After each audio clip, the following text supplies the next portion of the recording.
vamos a decir que pertenece al reino de los protozoos, un grupo de agentes infecciosos que se denominan amebas, que hay varias especies, van a producir la enfermedad que se llama amebiasis. Hay diferentes formas de este parásito, o de estos parásitos, ¿ya?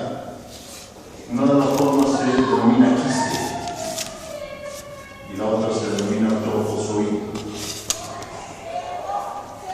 El quiste es generalmente resistente al medio ambiente, o sea que este es el que voy a encontrarlo en el medio ambiente. El otro es muy lábil, muy débil, y no lo voy a poder encontrar en el medio ambiente. Es la forma activa del parásito dentro del organismo, ¿ya?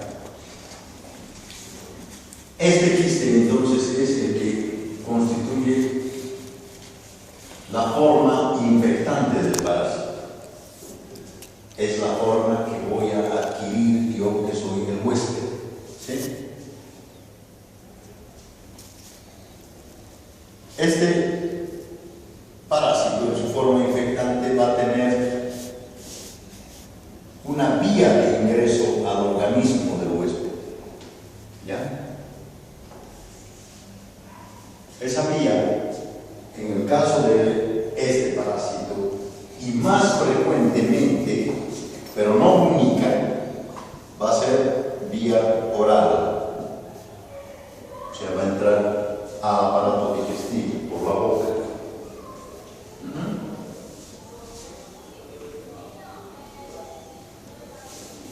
Va a cumplir además un ciclo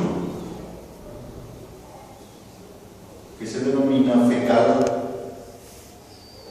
oral, ¿ya?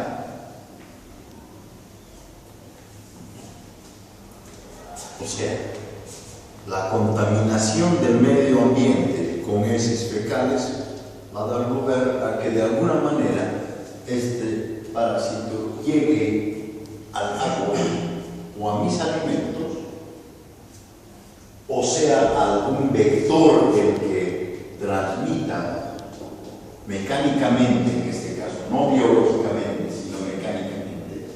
Moscas, cucarachas pueden cruzarse en las heces y llevar eso a mis alimentos o al agua, ¿sí? Que yo voy a ingerir por mi hora. Entonces estamos describiendo todo el ciclo y la vía de transmisión de esta enfermedad. ¿Ya? En los niños hablamos de la transmisión ano-mano, boca.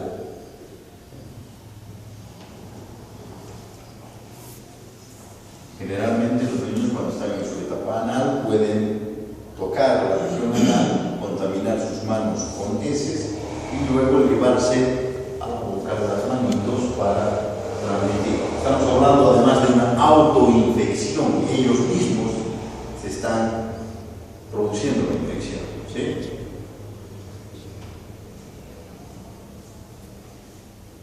Hay otras formas raras de transmisión de esta infección, pero que generalmente son posibles, pero no frecuentes. Lo más frecuente es esto.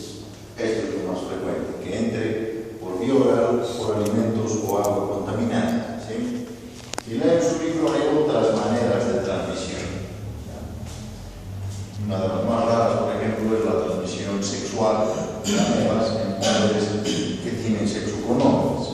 ¿Ya? Tienen sexo anal y luego tienen sexo oral y ahí se transmiten las amebas. Son raras presentaciones, ¿ya?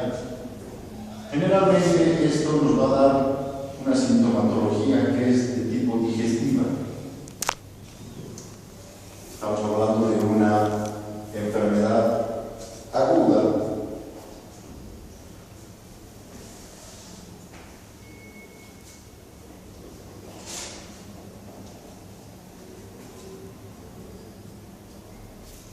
que frecuentemente se caracteriza por dolor abdominal,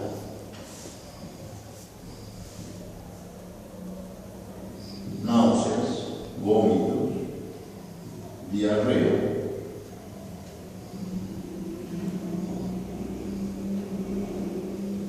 y fiebre. Todo lo que denominamos síndrome diarreico agudo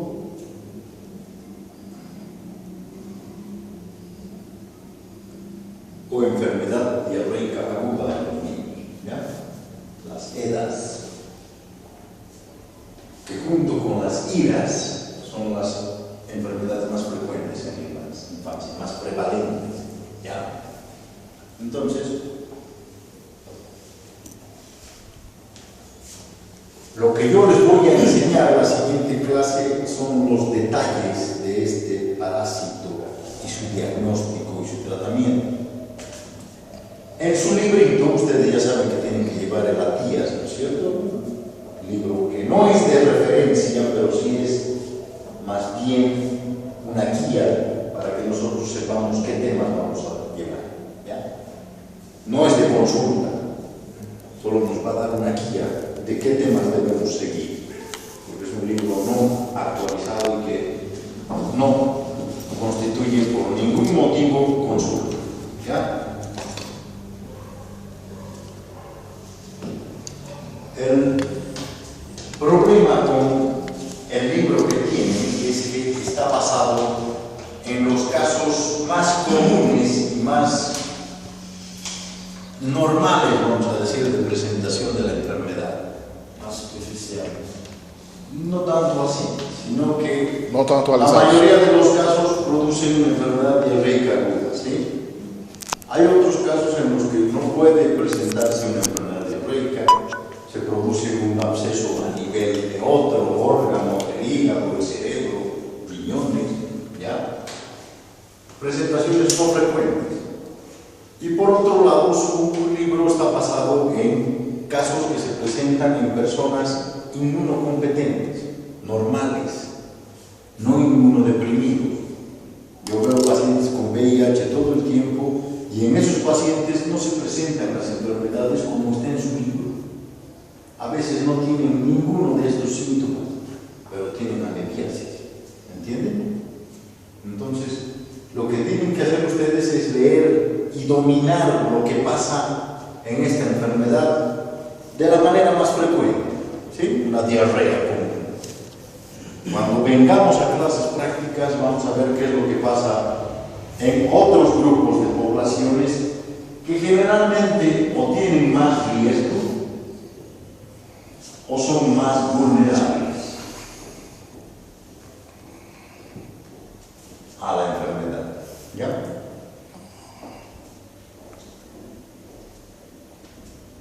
Si yo estoy en la zona sur de Cochabamba, no hay agua potable, no hay alcantarillado, ¿soy más vulnerable o tengo más riesgo de tener la infección? Más riesgo. Más riesgo. ¿Por qué? Por el medio está propicio a la infección. Diretamente lá o risco que vai ter de contrair o parásito. La probabilidad de que yo adquiera la infección es mayor. Por la exposición. Si ya no estoy allá al fondo en la zona sur de Cochabamba, estoy aquí en la unidad.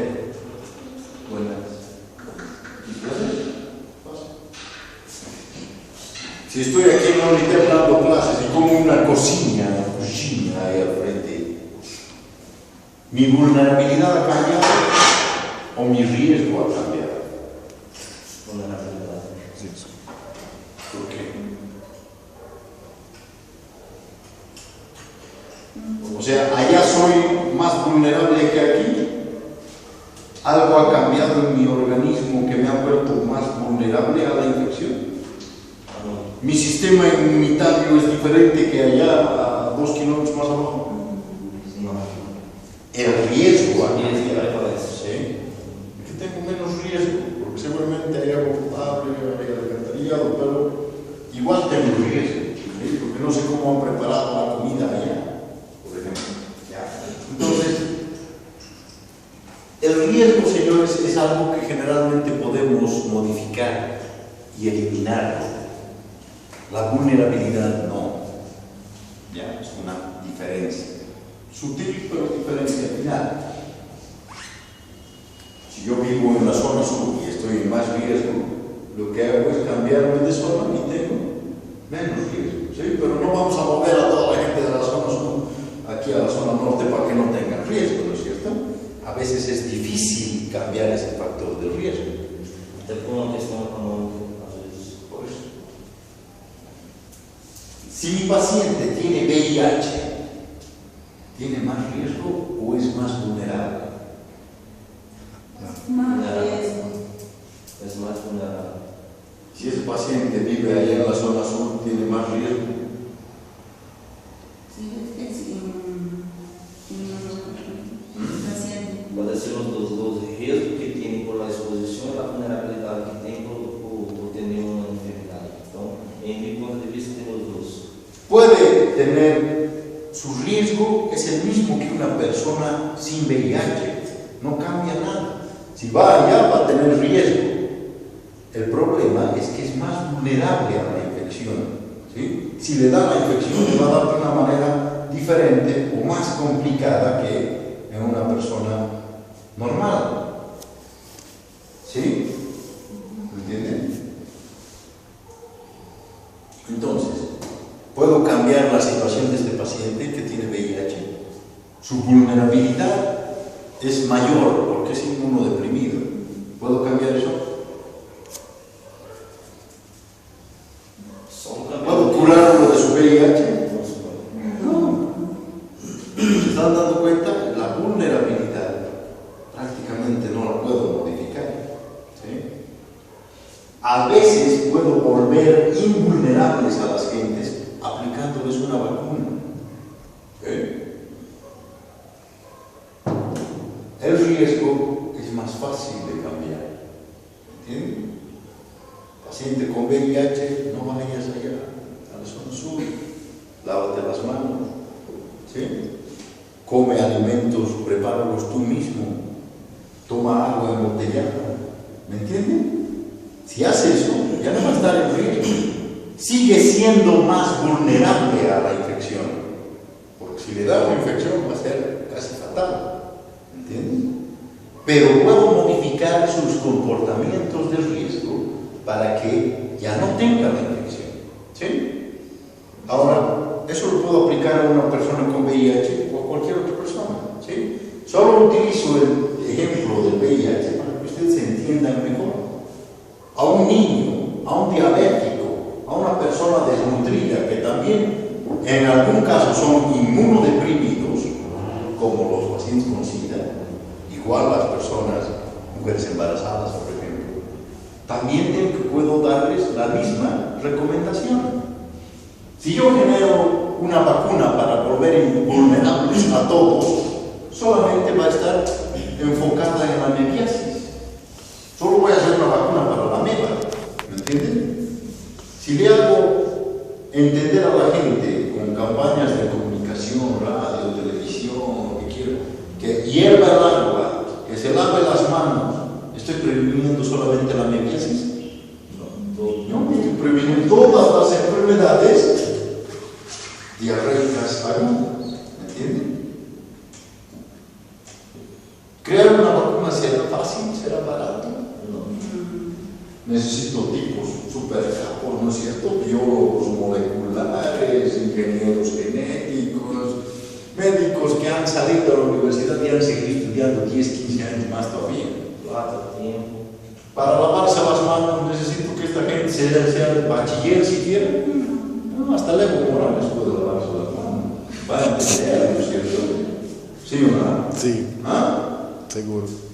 Segurísimo que sí. Segurísimo. ¿Cuál es más barato? ¿No vean cuál es más? ¿Y qué es lo que van a hacer cuando vean a un paciente con amebiasis? Este es el ciclo, Señor. Usted ha comido algo que estaba contaminado con ese. Entonces seguramente ha ido al baño, no se ha lavado las manos, con esas manos ha comido. Hay un ciclo ahí. O tal vez el agua de donde está sacando no está apta para ser bebida, no tienes agua potable, no tienes alcantarillado y por eso te estás contaminando. La próxima vez que prepares tus alimentos, lávate las manos. Sales del baño, lávate las manos. Haz hervir el agua, ¿me entienden? En Bolivia somos un país pobre, no vamos a desarrollar vacunas.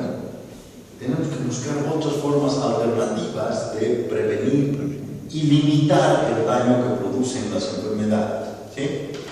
Solamente estoy tomando el ejemplo de la mediación para mostrarles cómo va a ser esta asignatura. Ya no van a aprender huesitos, insercioncitas, celulitas, macanitas. Y no necesito que ustedes aprendan de memoria las cosas. Quiero que empiecen a pensar. Este ciclo que he descrito aquí, ¿cómo lo voy a romper para evitar que las personas se enfermen? ¿Sí? ¿Me entienden? Eso es ser medicina. No tiene el mismo glamour de estar en un hospital con tu estetoscopio, no sé, de tu cuerpo por vidrio. Pero es medicina. El decirle a una persona que hierva el agua, que lave las manos, es medicina. No estoy entrando en un quirófano y haciendo una gran cirugía, pero estoy previniendo que mucha gente tenga infecciones y estoy aliviando esa carga de la enfermedad. ¿Sí? ¿Qué es mejor? ¿Prevenir o hacer una cirugía o curar a un paciente? Prevenir. Detectar un cáncer antes de que ocurra, daño grave, o después cuando le voy a dar una quimioterapia, radioterapia, cirugía y el paciente está todo el resto de su vida vomitando. ¿Qué harían ustedes? ¿Qué preferirían que les pase a ustedes? Porque ustedes también en algún momento van a ser pacientes. Los médicos también podemos ser pacientes. ¿Sí? ¿Qué es mejor? Prevenir. Prevenir. Más barato, más sencillo. No necesito que sean ingenieros moleculares. Ya se he dicho, hasta el Evo podría lavarse las manos y hervir el agua. Fácil. ¿Entienden? Los alimentos también van a tener eso. No es una medida específica como una vacuna, es una medida general para todo. Entonces, esas medidas las vamos a implementar, ¿ya? Y ustedes mismos van a ser los que me van a decir, doctor, ¿por qué no hacemos esto? ¿O por qué no usamos un mosquitero? Poner un mosquitero en los alimentos, por ejemplo, para evitar que las moscas se posen en las heces y vengan a nuestros alimentos, ¿no es cierto? En este ciclo no estoy poniendo ese tipo de transmisión, los vectores. Las moscas, las cucarachas y otros artrópodos pueden ser vectores mecánicos. Contaminan sus patas con heces y llevan eso a nuestros alimentos. ¿Sí? Hay otros vectores que vamos a ver en parasitología que se denominan biológicos. El parásito, no la ameba, otros tipos de parásitos, entran en el vector, en su organismo, se reproducen o tienen alguna alteración de su forma, ¿sí? Y luego, por la picadura o por la deyección, sus heces de ese vector pueden entrar a nuestro organismo por otra vía, diferente a la vía oral, pero la vinchuca, por ejemplo. Pero no solamente la picadura de la vinchuca va a producir la infección, ¿sí? Ni siquiera es la picadura, es las heces que pone la vinchuca después de que pica. ¿Sí? En el mismo lugar que pica, defeca. Es por eso, esa costumbre del parásito, del vector, hace que pueda haber. Pero en Brasil han visto un estudio de que el azaí, ¿no es cierto?, que tiene vinchucas, en las heces de las vinchucas allá adentro, me puedo tomar el jugo de azaí y puedo transmitirme por vía oral, no por la picadura de la vinchuca, ¿entienden? Accidentalmente. Estas cuestiones accidentales, como les he dicho hace rato, de los homosexuales también en ellas, son raras, pero físicamente son posibles, ¿ya? Entonces esas cosas también vamos a ver de estudiarlas un poco. En el libro tienen un capítulo que habla de métodos diagnósticos.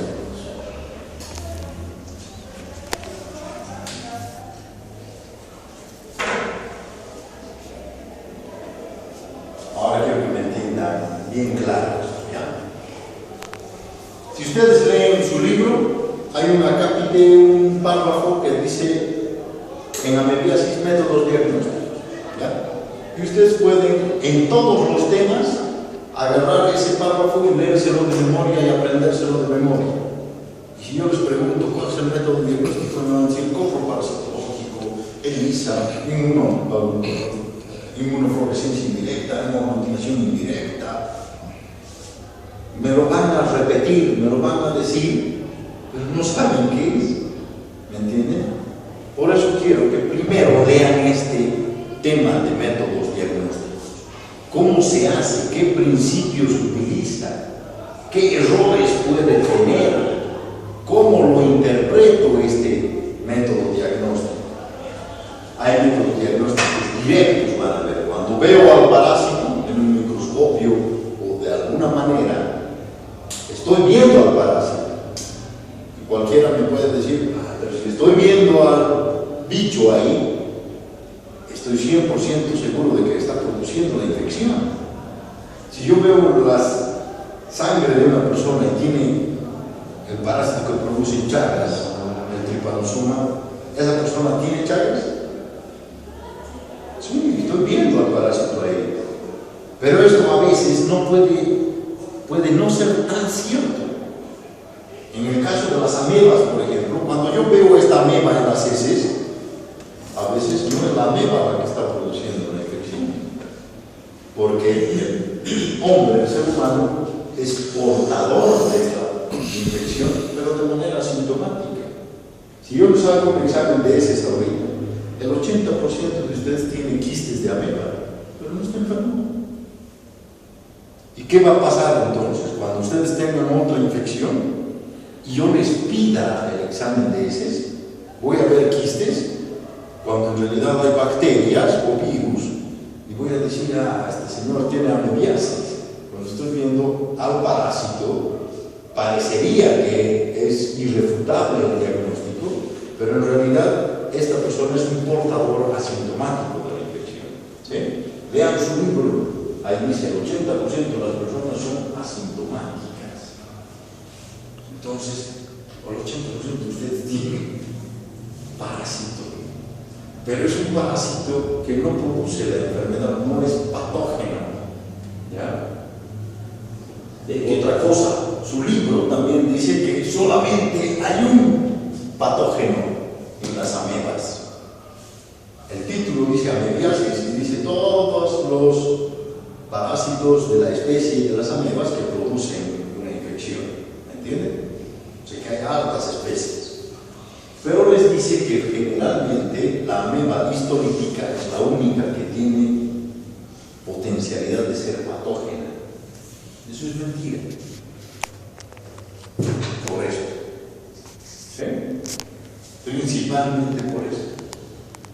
Un parásito que en una persona normal, inmunocompetente, sana, bien nutrida, no produce infección, en una persona más vulnerable puede producir infección.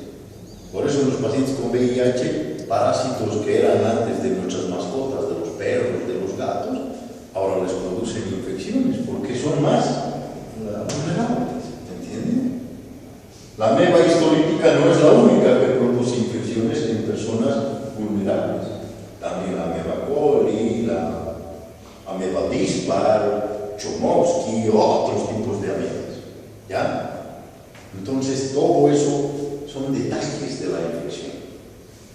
Vamos a ver bien cómo es esto, qué es primero el dolor, el vómito, las náuseas, qué otros signos, síntomas hay. Toditos los parásitos que vamos a ver el primer semestre producen diarrea. Entonces, ¿cómo yo diferencio una diarrea de otra? Habrá algo que tengo que preguntar al paciente.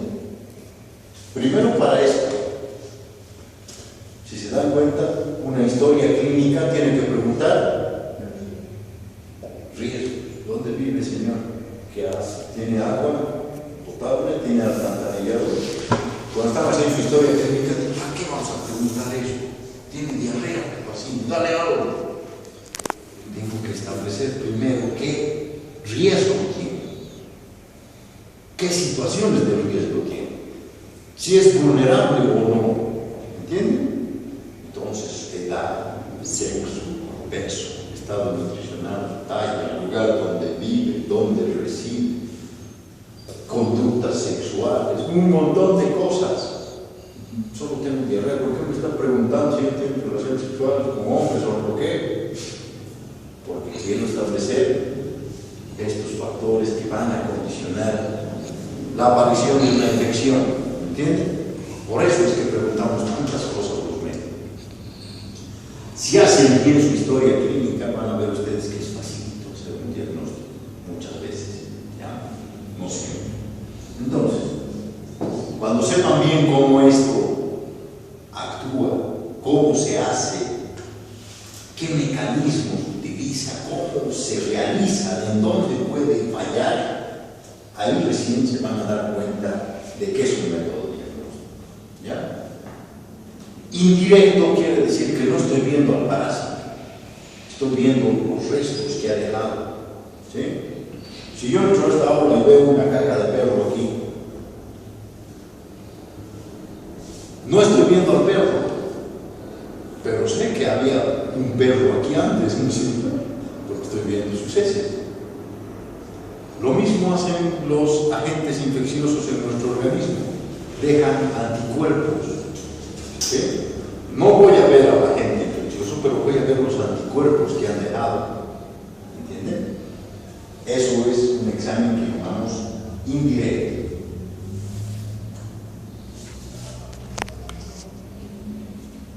¿Ya? ¿Qué más?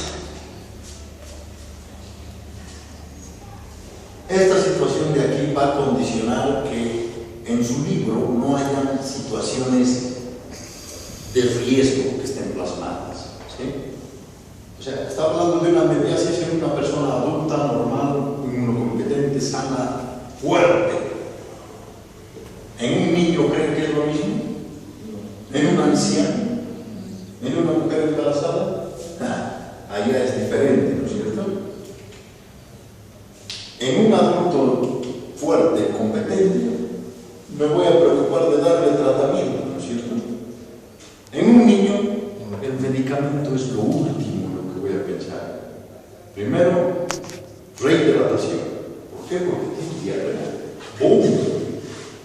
Se va a deshidratar rápido, ¿sí? Y se va a morir por deshidratación, no por la infección, ¿sí? Entonces, ¿qué tengo que hacer primero? ¿Darle el medicamento o rehidratarlo? Hidratar. Esas prioridades se van a dar cuenta aquí.